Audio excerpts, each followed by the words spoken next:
കുന്നംകുളത്ത് കോടതിയിൽ മോഷണ ശ്രമം. സെക്യൂരിറ്റി ജീവനക്കാരനെ കമ്പിപ്പാര കാട്ടി ഭയപ്പെടുത്തി മോഷ്ടാവ് രക്ഷപ്പെട്ടു. Kunnamkulam judicial first class magistrate കോടതിയിലാണ് മോഷണ ശ്രമം നടന്നത്.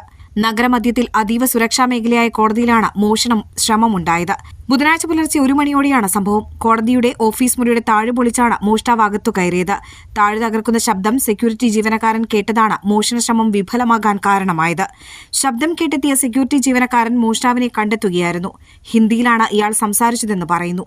മോഷ്ടാവാണെന്ന് വ്യക്തമായതോടെ സെക്യൂരിറ്റി ജീവനക്കാരൻ ഇയാളെ പിടികൂടാൻ ശ്രമിച്ചു.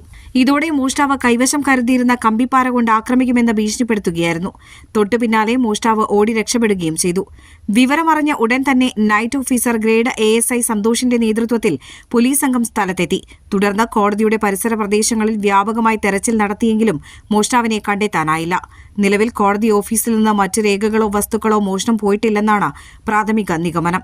സംഭവ സമയത്ത് തന്നെ കോടതിക്ക് സമീപത്തെ വീട്ടിൽ നിന്ന് ബൈക്ക് മോഷണം പോയിട്ടുണ്ട്.